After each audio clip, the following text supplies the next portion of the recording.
구독 부탁드려요. 큰 힘이 됩니다. 감사합니다. 야, 영민아, 잘 지내냐? 요즘 아빠 좀 심심해.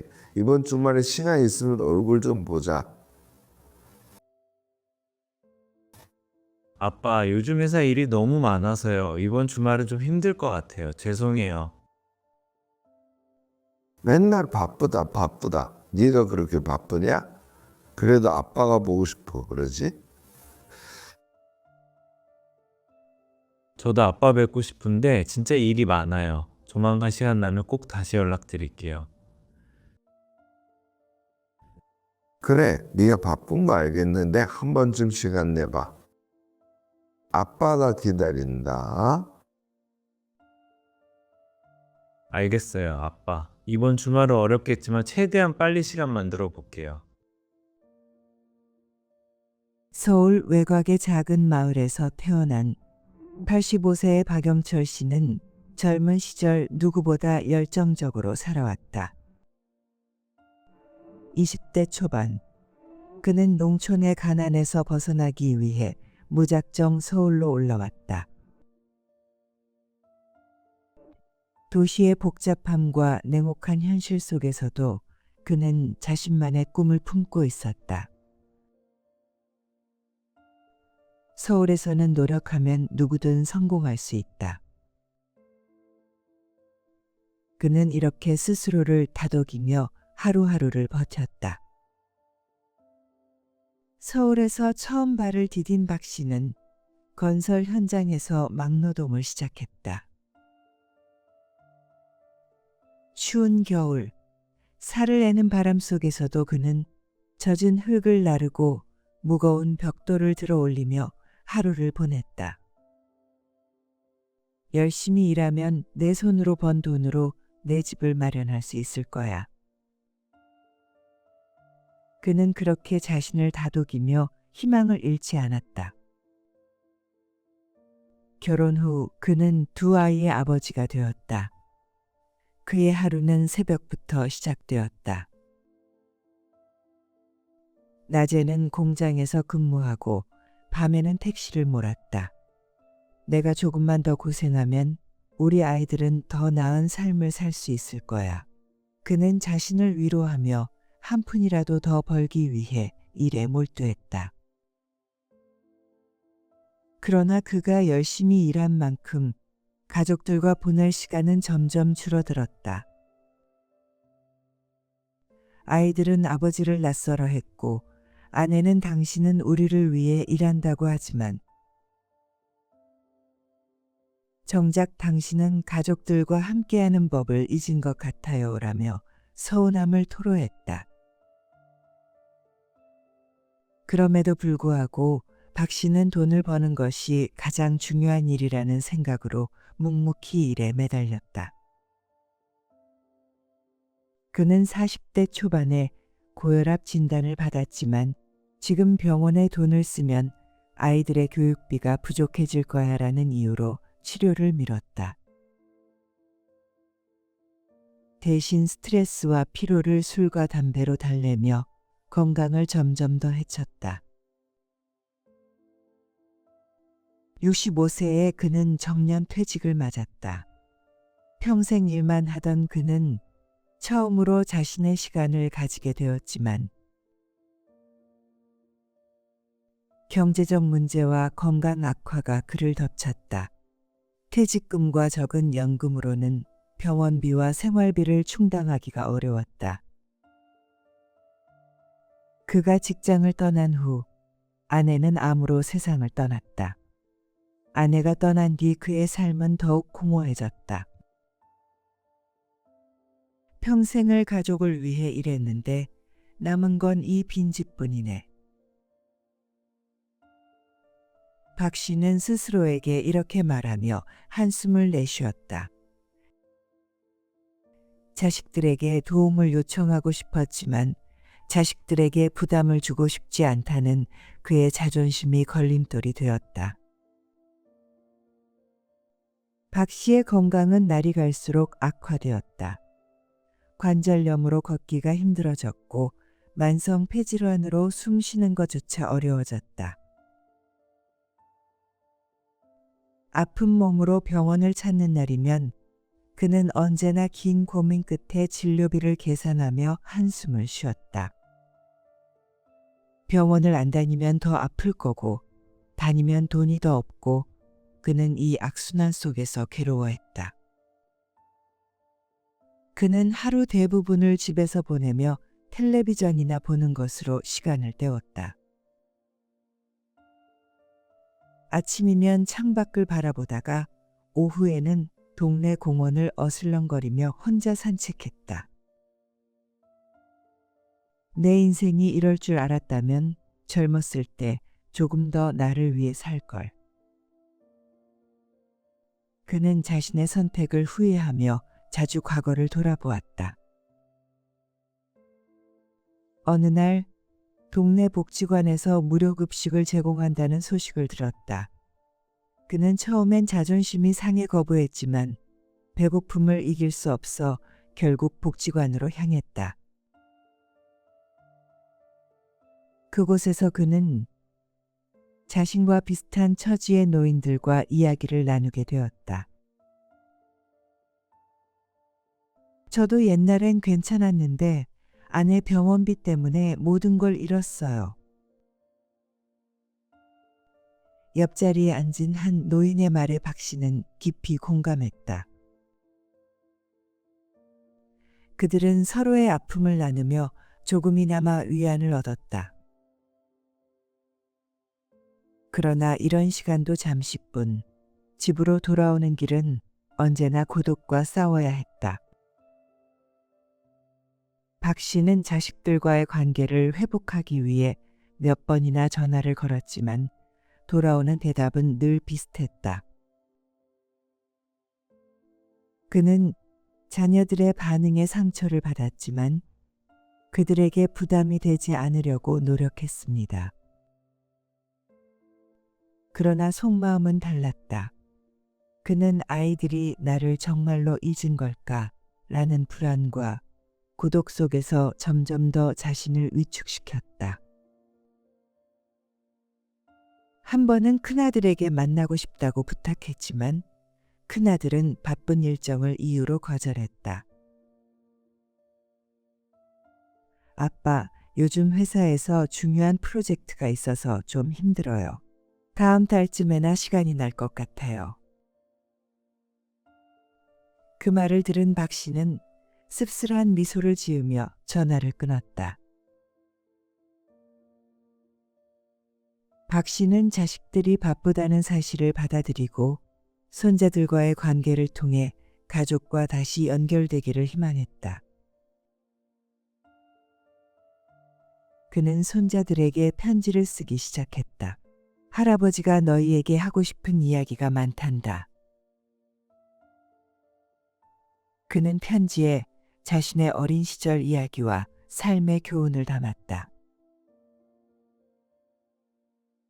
편지를 보낸 뒤 그는 손자들의 반응을 기다렸지만 답장은 오지 않았다. 결국 그는 용기를 내어 큰아들에게 손자들과 함께 만나고 싶다고 요청했다. 하지만 큰아들은 아이들도 학원 다니고 바빠요. 이번 주는 힘들 것 같아요라며 그의 제안을 거절했다. 그는 결국 또 한 번 상처를 받았다. 박 씨는 동네 복지관에서 만난 노인들에게 자신의 고민을 털어놓았다. 나는 평생 가족을 위해 일했는데 이제는 가족과의 관계를 회복하려 해도 그들이 나를 원하지 않는 것 같아. 그 말을 들은 한 노인이 그에게 충고했다. 자네도 잘못한 부분이 있을 거야. 하지만 포기하지 말고 계속 노력해. 결국엔 자식들도 자네의 진심을 알게 될 거야. 그 충고에 박 씨는 위로를 받으며 다시 한번 용기를 냈다. 박 씨는 딸에게 다시 연락을 시도했다. 요즘 아빠가 건강이 안 좋아. 너랑 잠깐이라도 얼굴 보고 싶구나. 딸은 잠시 망설이다가 그럼 이번 주말에 잠깐 시간 내 볼게요라고 답했다. 주말이 되자 박 씨는 오랜만에 딸과 만났다. 딸은 어색한 표정으로 박 씨를 바라보며 말했다. 아빠, 왜 갑자기 그러세요? 평소에는 별로 연락도 안 하시더니. 박 씨는 그 말을 듣고 가슴이 아팠다. 그는 떨리는 목소리로 대답했다. 정말 미안해, 아들아. 내가 너에게 좋은 아빠가 될 수 없을 것 같아. 딸은 잠시 침묵하다가 말했다. 아빠, 저도 아빠가 힘들게 일하신 거 알아요. 근데 어렸을 때 아빠가 우리랑 같이 놀아주셨던 기억이 별로 없어서 서운했어요. 박 씨는 딸의 말을 듣고 눈물을 흘렸다. 그는 딸의 손을 잡고 말했다. 앞으로라도 아빠가 너희한테 더 잘할게. 조금만 더 기회를 줘. 딸은 그 말을 듣고 고개를 끄덕이며 알겠어요. 아빠라고 답했다. 그날 이후 박 씨는 자식들과의 관계를 회복하기 위해 조금씩 더 노력했다. 그는 매주 손자들에게 전화를 걸고 작은 선물을 준비했다. 자식들과의 만남이 아직은 어색했지만 그는 가족은 결국 서로를 이해하게 될 거야라는 희망을 품고 있었다. 박영철 씨의 이야기는 가족의 소중함을 깨닫는 데 늦은 나이가 없음을 보여준다. 그는 자신의 실수를 인정하고 가족과의 관계를 회복하기 위해 꾸준히 노력하며 노년의 삶에 작은 희망을 찾았다. 그는 자식들에게 마지막으로 이렇게 말했다. 건강과 가족, 이 두 가지는 절대 소홀히 하면 안 된다. 아빠가 늦게 깨달았지만 너희는 그러지 않길 바란다. 이제 박 씨는 더 이상 혼자가 아니다. 그는 가족과의 관계 속에서 삶의 의미를 다시 찾고 있다.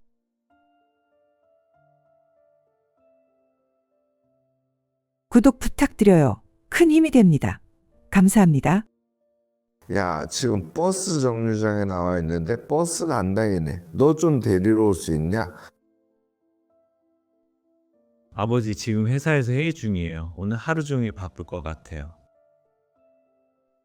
뭐가 그렇게 바쁘냐? 잠깐 나와서 아빠 좀 데려가면 되잖아. 아버지, 요즘 일이 많아서 시간이 없어요. 진짜 죄송해요. 아버지, 그냥 집으로 가시면 지은이가 도와드릴 거예요. 그래도 이 눈길에 걸어가는 건 좀 그렇지 않냐? 아빠 힘들어.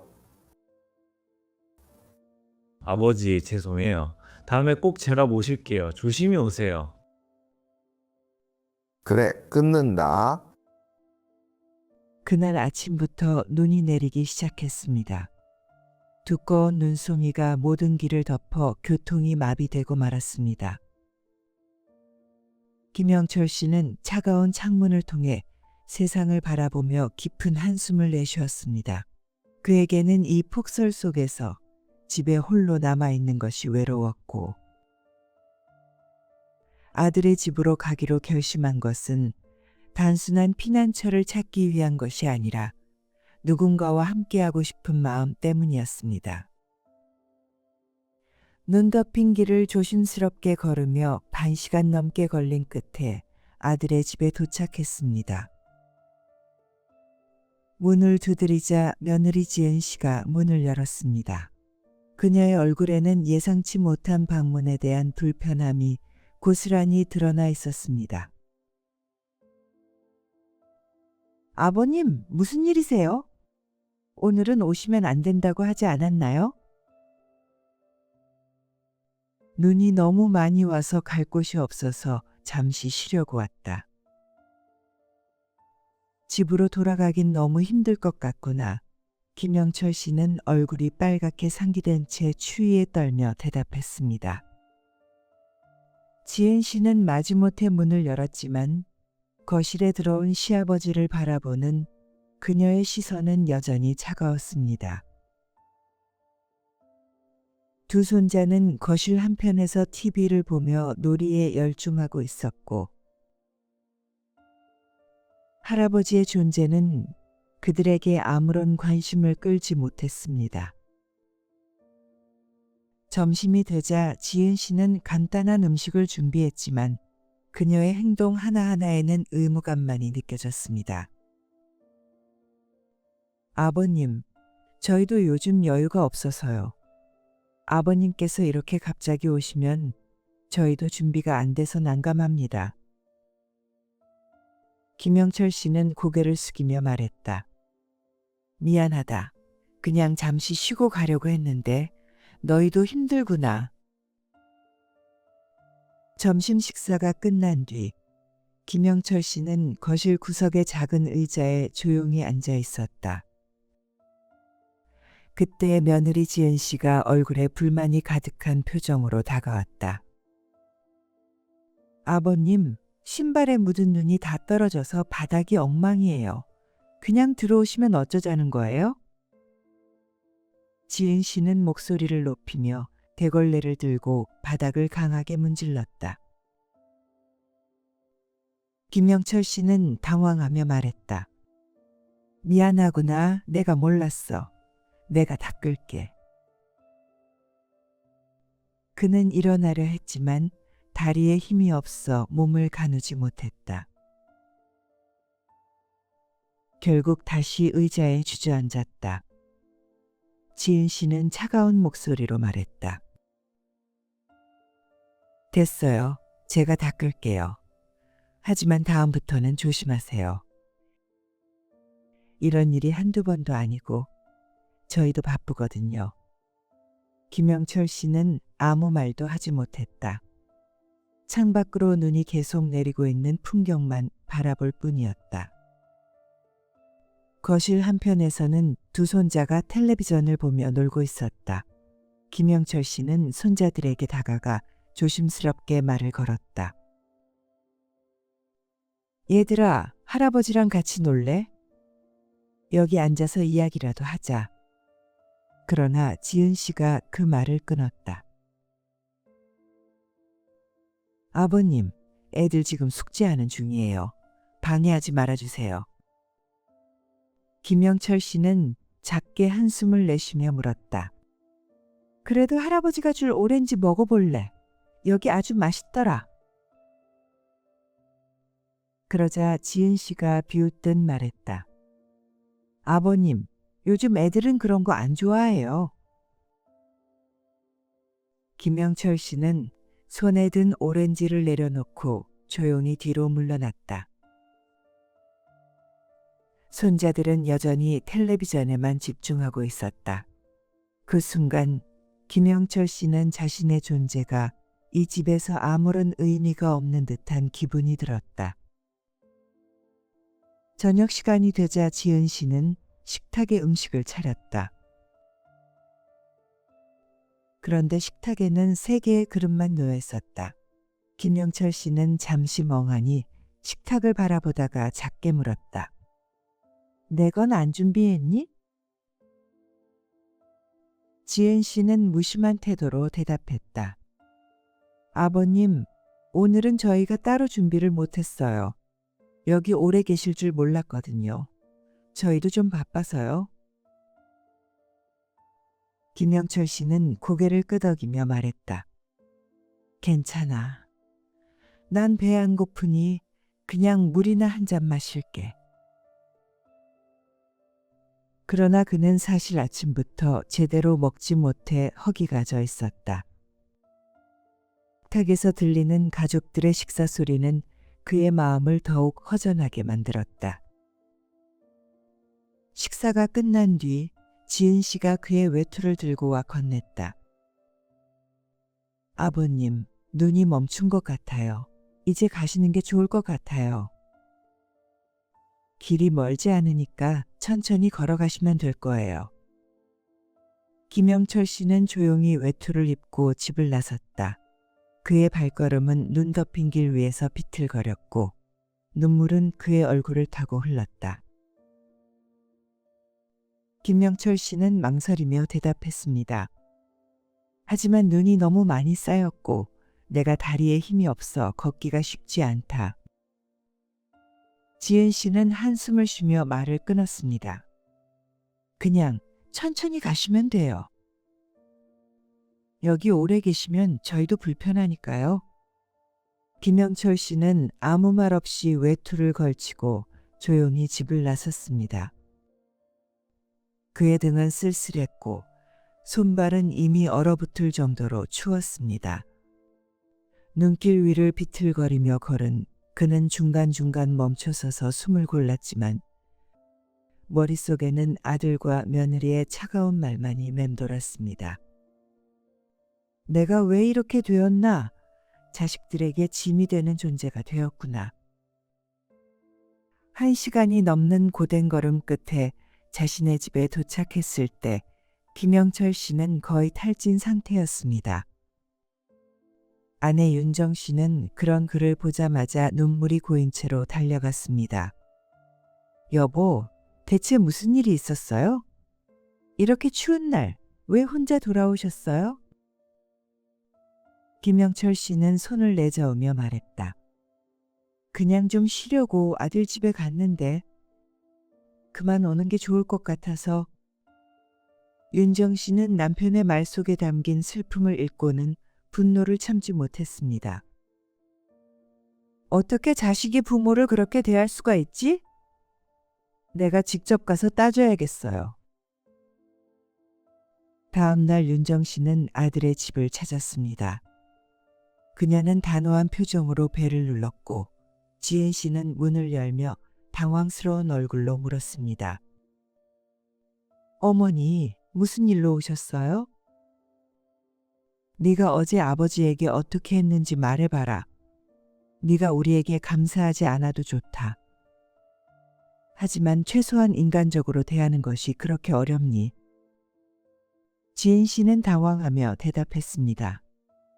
저희도 사정이 있었어요. 집이 좁고 아버님이 충분히 걸을 수 있을 거라 생각했어요. 윤정 씨는 실망한 표정으로 말했다. 그런 사정이라면 우리가 너희를 위해 희생한 것들은 아무 의미가 없겠구나. 어느 날 밤, 지은 씨는 거실에서 조용히 앉아 있었다. 김영철 씨가 눈길을 걸어 떠난 날의 일이 계속 머릿속을 떠나지 않았다. 그의 떨리던 손, 외투를 입으며 고개 숙였던 모습이 생생히 떠올랐다. 남편이 퇴근에 들어오자 지은 씨는 말을 꺼냈다. 여보, 아버님께 너무 심하게 대했던 것 같아. 그날 나도 모르게 너무 예민하게 굴었어. 남편은 잠시 침묵하다가 말했다. 지은아, 우리 부모님은 평생 고생하시며 우리를 위해 희생하셨어. 네가 그걸 알아주면 좋겠어. 어머니도 그날 내게 화가 많이 나셨어. 지은 씨는 더 이상 참지 못하고 눈물을 흘리며 말했다.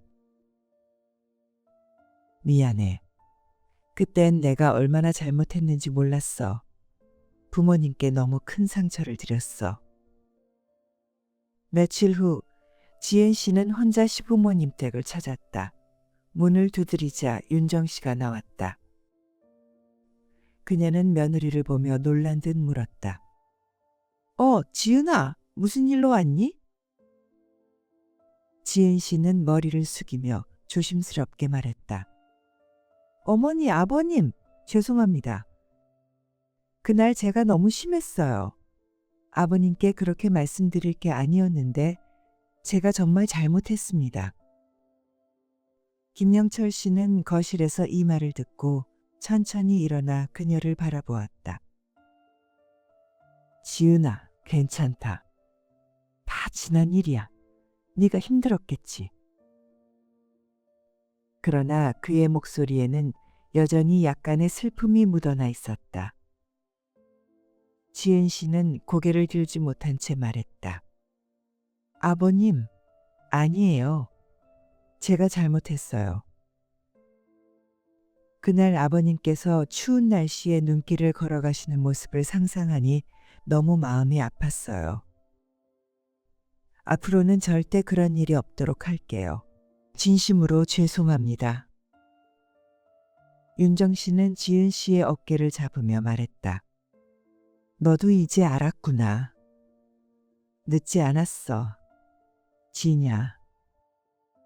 진심으로 사과했으니 우린 다 용서할 수 있어. 하지만 앞으로는 행동으로 보여줘야 해. 지은 씨는 눈물을 닦으며 고개를 끄덕였다. 네, 어머니. 앞으로는 부모님을 더 잘 모실게요. 저희를 용서해 주세요. 그날 저녁 지은 씨는 직접 준비한 음식을 가지고 다시 찾아왔다. 그녀는 가족 모두와 함께 앉아 따뜻한 밥상을 차렸다. 두 손자도 할아버지 옆에 앉아 장난을 치며 웃음꽃을 피웠다. 김영철 씨는 오랜만에 가족의 온기를 느끼며 미소를 지었다. 그래, 우리 이제는 서로 이해하고 아끼면서 살자. 가족은 그런 거니까. 모든 오해가 풀리고 난 후 김영철 씨와 그의 아내 윤정 씨는 손자와 함께 벽난로 옆에 앉아 있었다. 따뜻한 불빛이 방 안을 비추는 가운데 김영철 씨는 조용히 입을 열었다. 얘야, 너는 아직 어려서 잘 모를 수 있겠지만 할아버지 얘기를 잘 들어보렴. 옛날에 우리 집은 너무 가난했단다. 밥이 부족해서 겨우 죽을 끓여 먹던 시절이었지. 하지만 그때도 나는 네 아빠에게 가장 좋은 것을 양보하곤 했단다. 내가 힘들게 일해서 번 돈은 네 아빠의 학비에 쓰였고 네 아빠가 이렇게 자라난 거야. 하지만 얘야, 성공이라는 게 돈이나 명예로만 이루어지는 게 아니란다. 진정한 성공은 가족과의 관계에서 찾을 수 있어. 나중에 네가 어른이 되고 늙었을 때 돈이나 명예는 더 이상 의미가 없단다. 그때 필요한 건 가족의 따뜻한 한마디와 진심 어린 관심이야. 김영철 씨는 잠시 멈추고 손자를 바라보았다. 네가 어른이 됐을 때 가족이란 걸 무시하지 말아라. 가족은 네가 가장 어려울 때 언제나 너의 곁에 있어줄 존재야. 하지만 가족의 사랑과 관계는 그냥 유지되는 게 아니란다. 그것은 매일매일 서로를 배려하고 사랑하며 노력해야 가능한 거야. 윤정 씨가 말을 이어받았다. 얘야, 가족은 세상에서 가장 소중한 거란다. 때로는 바쁘다는 이유로 서로의 마음을 무시할 수 있어. 하지만 그럴수록 시간을 내어 서로를 챙기고 마음을 표현해야 해. 가족에게 무심해지면 관계는 서서히 멀어질 수밖에 없어. 하지만 조금만 마음을 기울이면 가족은 너에게 다시 따뜻함과 큰 힘이 될 거야. 김영철 씨의 이야기는 우리가 가족의 중요성을 다시 한번 되새기게 해준다. 바쁜 현대사회 속에서도 가족은 우리가 삶에서 가장 큰 위로와 안정감을 얻는 장소다. 가족은 돈이나 명예로 살 수 없는 소중한 존재다. 누군가에게 사랑받고 이해받는 느낌은 세상 그 무엇과도 바꿀 수 없다. 가족은 우리의 삶이 시작되는 곳이자 삶이 끝나는 곳이다. 가족과의 관계는 하루아침에 이루어지지 않는다. 매일 조금씩 사랑과 관심을 보여줘야 그 관계는 깊고 단단해진다. 오늘부터 가족에게 따뜻한 말 한마디, 작은 관심을 표현해보자. 그 작은 행동이 미래에 큰 행복을 가져올 것이다.